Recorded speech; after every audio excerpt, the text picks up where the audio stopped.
warns Bali that Vamana Dev is Vishnu in disguise and will take everything away. He orders Bali not to give land and insists that breaking one's promise is justified to prevent personal loss. Basically, he was telling him that you have everything, you have all the opulences, and you know what's happening, so you shouldn't act like a fool. And he also presents a lot of arguments. One of them says that under these conditions, it's okay to lie, which is, well, whatever. So basically, Bali Maharaj, he chooses devotion over any material gain, and he rejects his guru's instructions. Shukracharya then felt very insulted, and he cursed his disciple. This situation presents a major philosophical lesson, and we'll learn about that, basically. Why exactly do you think Bali Maharaj Shukracharya cursed Bali Maharaj? What all reasons did he present? Does anyone remember the gist of it? I don't remember the gist, but Shukracharya knew that Lord Vamana would take away everything, and because Shukracharya was dependent on Bali Maharaj for his livelihood, his position would be compromised. And so he was afraid that he would lose his job pretty much, or he'd lose whatever he had because Lord Krishna would take away everything. So Shukracharya, like all the religious leaders these days, he prioritized position, influence, wealth over any actual spiritual progress. In Bhagavad Gita, it is said, Ananyas Chintayanto Mam, that Krishna personally protects and provides for those who surrender unto him. So you don't need to go through all these difficult processes of following the Vedas, learning what's written in them, trying to, do a lot of sacrifices or austerities. And so it leads to my second question. Can a guru ever be wrong? What should a disciple do in such a case? And even before that, how should we choose a guru so that this problem doesn't arise in the first place? Yes. We should find that if they're coming from a disciplic succession, and what they're preaching is similar to what the acharyas before them have preached, and if get the philosophy same. Yes. Monoprobhu. If they are walking the talk, if they are doing what they're preaching, that is very important. Nobody is perfect. The Guru has to be Goswami, not a Godas. Would you like to explain a Goswami and a Godas? The master of his senses. And not a servant of his senses. Not a servant. Only the servant of Krishna. Yes. Yeah, I was going to say that Rupa Goswami lists 6 things that a spiritual, like one should control in order to be called a Swami or Goswami. So one should choose someone who's controlled all the 6 urges. Yes. And also in Prahlad Maharaj's prayers, he says that Vipra Dvishad Guna Yuta Daravinda Nabha Padaravinda Vimukha Swapacham Varishtam, which means that if a Brahmana has all 12 Brahmanican qualifications, but is not a devotee and is averse to the lotus feet of the Lord, he is certainly lower than a devotee who is a dog eater, but who has dedicated everything, mind, words, activities, wealth, and life to the Supreme Lord. Such a devotee is better than such a Brahmana, because the devotee can purify his whole family, whether the so-called Brahmanas can't even purify themselves. So by this, we understand that although people say a lot of things, and these religious leaders can be very misleading, and we see by the example of Shukracharya that under such circumstances, when the Guru has lost his discrimination, it's okay to disobey his instructions. But this is not to be taken lightly, or it's it's a heavy topic in itself, and also one should always be respectful to his guru, even if something like this does happen. By the example of Bali Maharaj, we see that he very respectfully let his spiritual master know that such, I unfortunately cannot do what you said, because this is the Lord himself, and I will do what the Lord wills. So what happens when religious traditions become a means of material gain? What happens in such a case? So something like this happened when Bhaktisiddhanta Maharaj was here. The Chaitanya Mutt, at that time, he said that there will be fire in the Mutt and people will be fighting for who gets what room. So basically they will be fighting for material possessions in religious organization. And we've seen that happened, and it broke the religious community in that sense. Like, they're not together now, it's different. They're very broken down. So that's what happens when material things get into religious traditions. Yes. Anyone else? The question was, what happens when religious traditions become a means of material gain? Like, you only do that, you only practice spirituality to gain something material. Antariksha Prabhu. You forget who you are and your purpose in this life. You forget who you are, and you forget the purpose of your life, which is your dharma. Dharma is lost. You had something to say? I was going to say that the potency gets removed. We're taught to be selfless, like Krishna conscious, not about doing service selflessly. But if we do everything with an intention of trying to gain something in return, then everything becomes tainted. Yeah, basically religion becomes a business with God. That a transaction. I will do this. Please give me this. Or people don't even say please. I did this, so you better give me this. It's more like that. So yes, the true purpose, dharma, is lost, and people become divided. It becomes more of a transaction and a business. Yes. You mentioned if someone does that, dharma is lost. How would you explain the what was that person? Dhruv Maharaj's case. He was meditating on Vishnu to get something material, if I'm not wrong. Yes. So you can always correct me if I'm wrong. Anyone would like to add anything to that? But according to my understanding, wait, can you repeat that? The thoughts, they were so they kept rushing, and it's all jumbled now. Yes. You mentioned if someone does this wages practice Yes. for material gain, dharma is lost. So Y- how would you explain that situation when Dhruv Maharaj is trying to gain something material? Yes. Kind of being religious. Yes. Okay. So Dhruv Maharaj, he performed austerities, and he was doing all he was doing to gain a kingdom greater than that of his grandfather, a great grandfather, and he by the mercy of the Lord, he realized that that's not what he wants. Basically, Krishna says that. Rather, like, Krishna is always happy when you approach him for anything.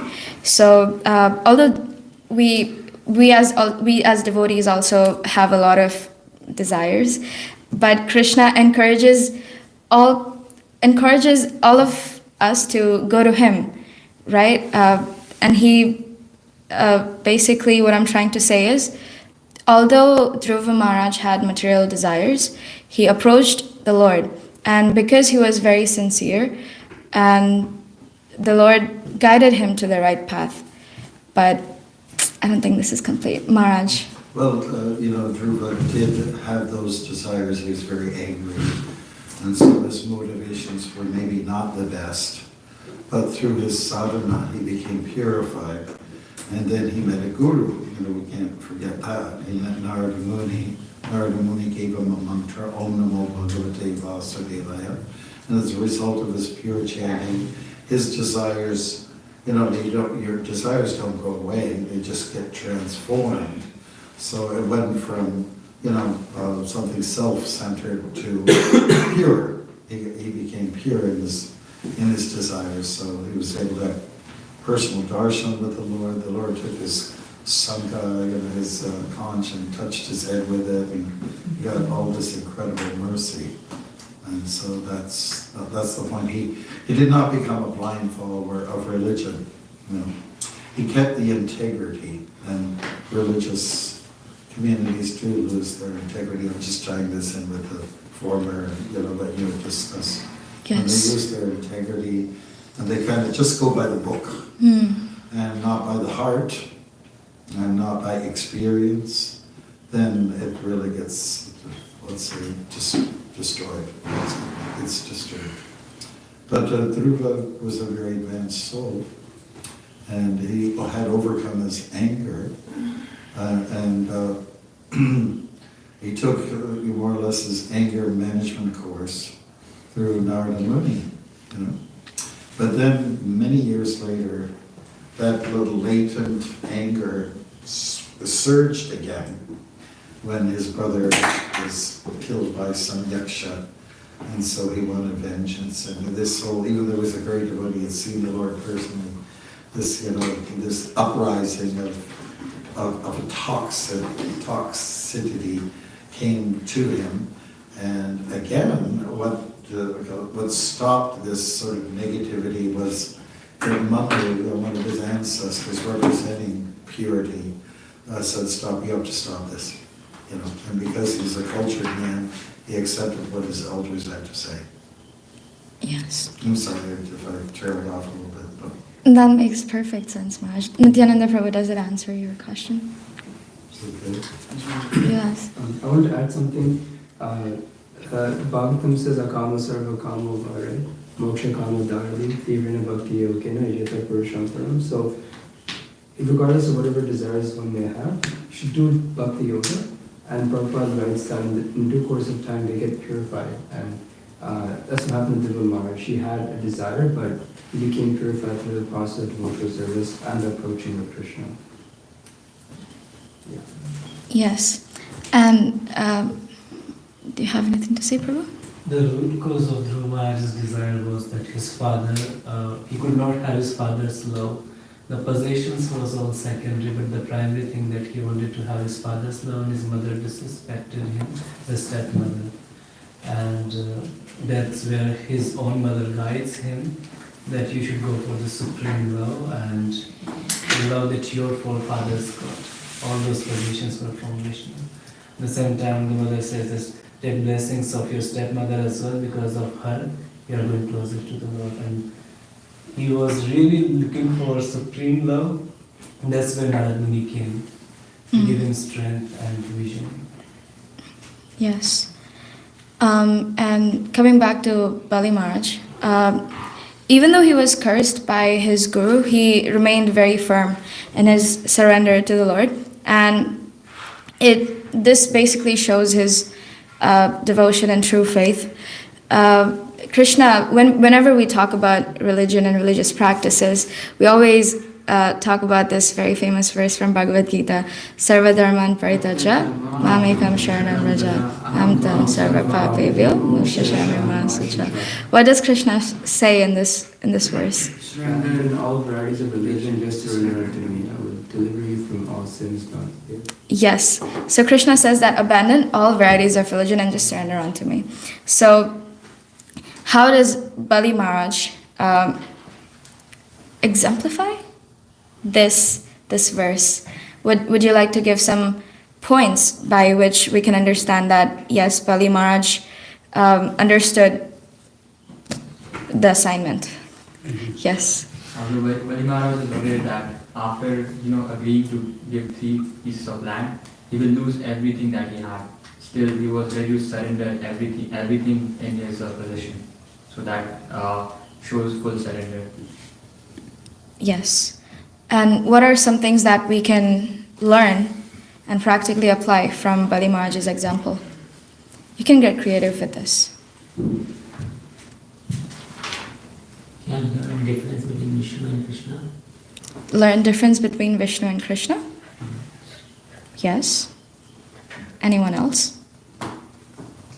Follow your heart. Follow your heart. Follow the super soul in your heart. Yes.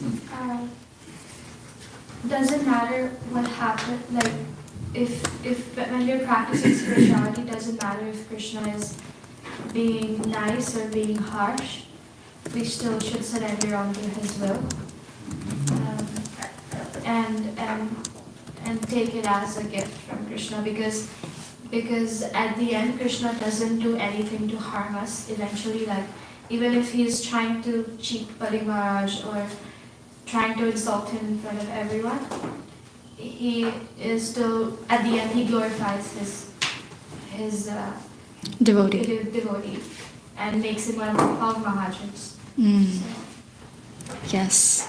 Antariksh In the Prabhu. previous verses, Bali Maharaj, while giving arguments to Shukracharya, he mentioned that he is a descendant of Prahlad Maharaj, and he would follow his footsteps, where he mentioned that he gave some Vedic injunctions as well, where a brahmachari or Brahman comes, you cannot say no to them. Yes. Being a king, you are obliged to kind of serve them. Okay. By what Devanshi said, it's also one of the points that I noted. It is that sometimes surrender to Krishna may look like a loss, but in reality it is the greatest gain. And I'm talking in context of what Shukracharya was trying to explain to Bali Maharaj about loss and gain of the kingdom and whatnot. Mohan Prabhu, you had something to say? I was wanting to highlight this, that Bali Maharaj is saying that even if he irreligiously arrests me or even kills me, I shall not retaliate, although he is my enemy. We'll disregard this last part. He's basically He's supposed to be his enemy. At heart, he's not feeling Krishna as his enemy, but he's feeling Krishna as his best friend or best Well-wisher. Well-wisher. So even if we feel like in devotional service or in service sometimes we've been treated unfairly, irreligiously, but we should always be surrendered to Krishna, never kind of leave Krishna consciousness or this process because we felt, we've been treated unfairly, or this was not rightly done to me. So I feel like yes, we should always trust Krishna's plan and then always move forward with that. Always trust Krishna's plan. Yeah, sometimes we may have to let go of something dear, like a job, a relationship, or social approval. And we have to do it in order to, at first we won't realize when these things happen, and we might even be anxious. Oh, why did this happen? Why did I lose my job? I lost this person who was very dear to me, and we're not friends anymore. We're not brothers anymore, or whatever. Oh, I lost my social status. But in the long run, it always ends up helping us advance in our Krishna consciousness by fully surrendering to Krishna. Yes, Maharaj. I'm sorry. It's such an interesting pastime. Perhaps it's the most complex of all the leelas. Because it involves, guru and rejecting guru, which will happen here. Now, you raised a question earlier on, under what circumstances do you give up on the guru? And like in the cases when the guru deviates from the sampradaya and the doctrines of the whole tradition, then what one should appropriately do, which Bali seemed to do, was go to the guru and say, but listen, let's just try to reason this out, let's try to think a little different, All along you're telling me I should worship Vishnu, and now you're saying not. So it's a little bit of a bipolar kind of situation here. And so Gopal Bhatta Prabhu, one of our great teachers in our lineage, he also addressed this topic, if the guru goes off the rails or off track, once you go to the guru and humbly beg, please can we, see you back in your glorious position. At least make that humble attempt, and do it for some time. And if one fails, if that person decides not to get back onto the Sampradaya lineage, then you can reject. So it looks to me like there's some reasoning that goes on here. Bali Maharaj says, hey, look at, he's innocent, what's the harm? He's a Brahmin. I'm supposed to give to the Brahmins, that's our culture, so in other words, he was trying to talk to his guru with reason. And but Shukracharya is obviously not such an advanced soul, obviously. Like maybe he was attached to his salary or whatever. Salary. But in the same way that Manthara was, she had poisoned Kaikeyi, because she didn't want her position to be compromised. Anyway, there's a lot here, so much, and I have a few more things to say, but let others. Yes, and continuing on that, practicing Krishna consciousness may mean losing worldly opportunities, and a lot of things that everyone else does, we don't really do it. So sometimes we might feel like we're missing out on life. But Krishna always compensates in ways that we cannot foresee or reciprocate, right? Yes, Antariksha Prabhu, you had something to say. The question was, Prabhu, in Bhagavad Gita, it's mentioned that Shukracharya is one of the representatives of Krishna, and he's very wise, very intelligent Brahmin, very political as well. And at the same time, when we read this pastime, Krishna first encouraged to have that Amrit. When they had the Amrit, the immortal Amrit, the demigods drank the Amrit, they defeated Bali Maharaj. Bali Maharaj was killed. Shukracharya revived him with his Sanjeevani Vidya, with Sanjeevani Vidya. And then that's where he accepts him as a spiritual master, and then he defeats immortal demigods at that time. That's where Vishnu says that since Brahmana's blessings are there, his spiritual master's blessings are there, that's why nobody can defeat Bali Maharaj. Now he's the honor of 3 worlds.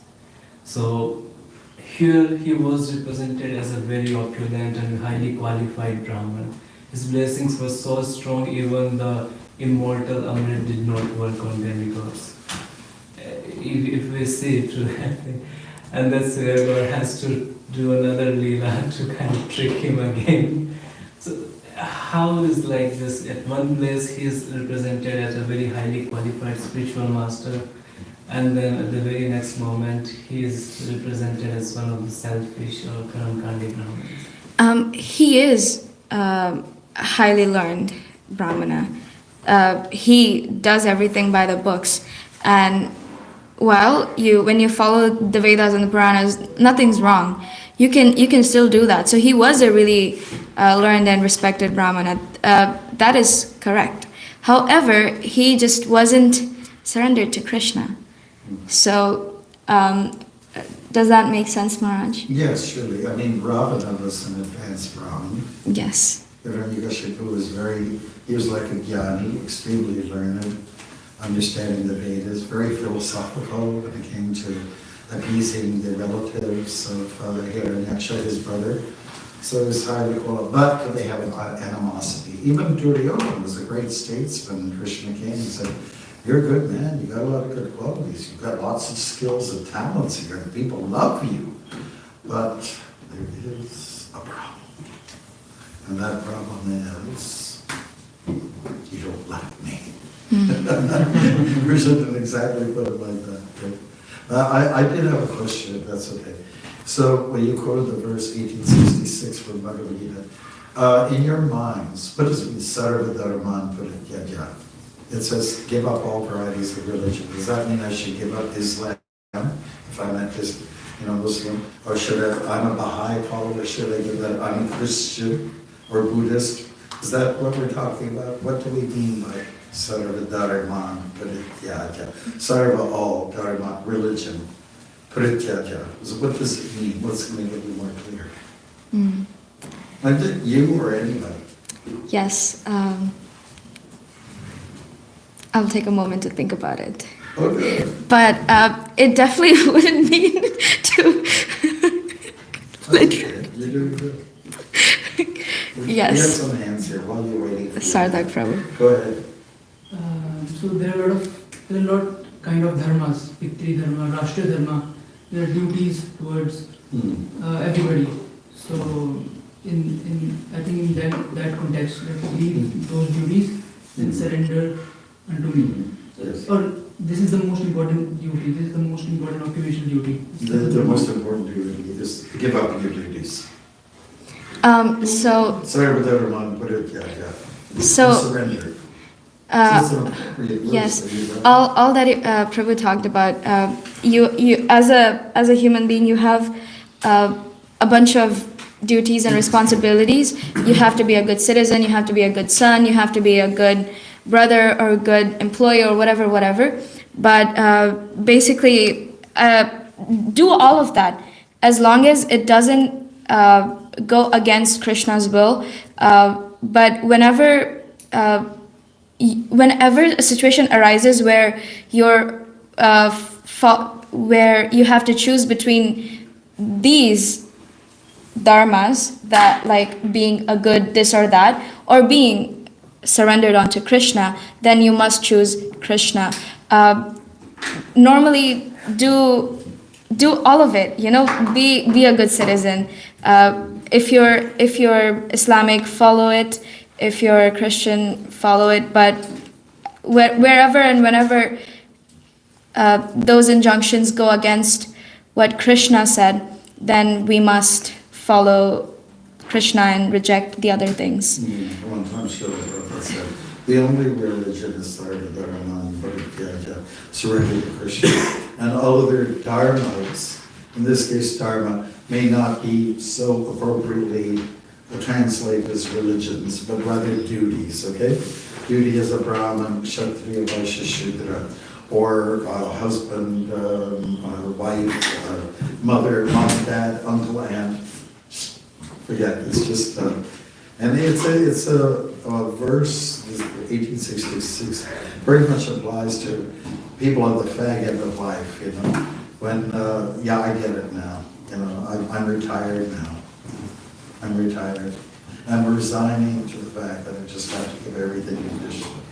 So that's what I was trying to get from you, great devotees. And it looks like you're spot on. Dharma, but oftentimes refers to duty, prescribed duties with respect to, are you functioning as a teacher? Are you a Kshatriya, like a big manager? Are you a king? Are you the prime minister? Are you Donald Trump? Blah, blah, blah.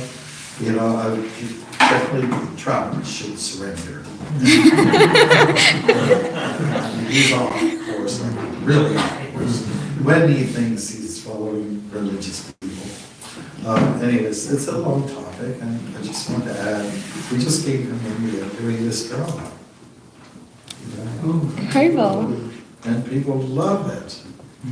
And we had to narrow everything down. We couldn't get into all the complexities of guru versus disciple and all this. We had to keep it a little simple, but the characterization that came out of these devotees, they did such a spot-on job. Haribol. It was really great. We have the video online, right? Yeah. Yes. It's an hour-long video. Yeah. Oh, which one? The drama. The one that we did? No, Yeah. we should How have come I one. never get to see them? We should have one in the Bhagavatam class. We can share that in the group. Is it But like a one-camera video? Yeah. Okay. Well, we've got someone who do 5 cameras, and we're just waiting for that to be Yeah. ready. So maybe we can have a better experience. Did you all have a chance to see that? No. We Just individually. We'll wait for 5 cameras. Okay, We'll great. have the. That and the intercoloring we did again with new outfits. And, yeah. yeah. But it's a great story. It's a great. And let's not forget, Bali is one of our 12 Mahajans. Yes. because he just did the right thing, did it all up. With that said, we're also going a little over time, so Yes. it'll be nice to end the Bhagavatam class here. Thank you very much. If if I said anything that wasn't exactly perfect,